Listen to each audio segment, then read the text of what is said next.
Je suis la lumière du monde. Jean 9, 5. Au commencement était la parole, et la parole était avec Dieu, et la parole était Dieu. En elle était la vie, et la vie était la lumière des hommes. Personne n'a jamais vu Dieu. Dieu le Fils unique qui est dans le sein du Père, et celui qui l'a fait connaître. Jean 1, 14, 18. Il l'a révélé. C'est la gloire de Christ de pouvoir à tout moment faire éruption dans notre obscurité.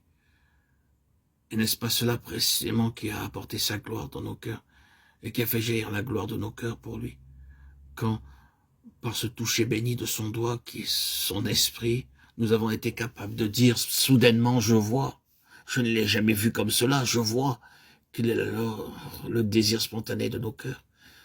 Eh bien, c'est tout simplement l'adorer. Prenons l'exemple, illustrons cet exemple par l'homme né aveugle, à qui le Seigneur a donné la vue.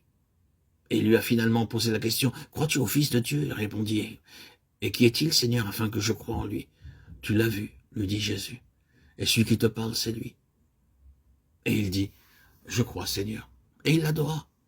Jean 9, 35, 38. Pourquoi adora-t-il?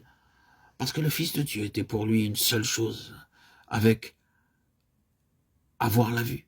Les deux choses allaient ensemble. Avoir la vue était lié à celui qui, lui ayant donné la vue, ne pouvait être autre que le Fils de Dieu. C'est ce que le Seigneur a signifié en ayant inclus cet incident dans cet évangile, dont le but entier est de témoigner que Jésus est le Fils de Dieu. Vous savez comment Jean conclut son évangile? Jésus a fait beaucoup d'autres choses. Si on les écrivait en détail, je ne pense pas que le monde même pourrait contenir les livres qu'on écrirait. Jean de 21 à 25. Mais ces choses ont été écrites afin que vous croyiez que Jésus est le Christ, le Fils de Dieu, et qu'en croyant vous ayez la vie en son nom. Jean 20, 31. C'est l'objet de ce livre. Quand ses disciples lui posèrent cette question, « Rabbi, qui a péché, cet homme ou ses parents pour qu'il soit né aveugle ?» Le Seigneur a écarté cette superstition en disant, « Ce n'est pas que lui ou ses parents aient péché, mais c'est afin que les œuvres de Dieu soient manifestées en lui. » Jean 9, 2, 3. Le Fils est l'instrument des œuvres de Dieu. Le Seigneur Jésus avait déjà dit, « Mon Père agit jusqu'à présent. Moi aussi j'agis. » Tout ce que le Père fait, le Fils aussi le fait pareillement. Car le Père aime le Fils et lui montre tout ce qu'il fait. Et il lui montrera des œuvres plus grandes que celles-ci.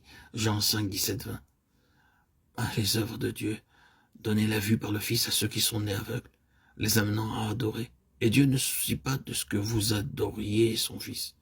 Il ne sera pas jaloux de son Fils, parce qu'il s'est lié lui-même à son Fils. Il l'a mis sur un pied d'égalité avec lui. Et il l'a investi de ses propres droits et prérogatives. Adorer le Fils, c'est adorer le Père, parce que le Père et le Fils sont un.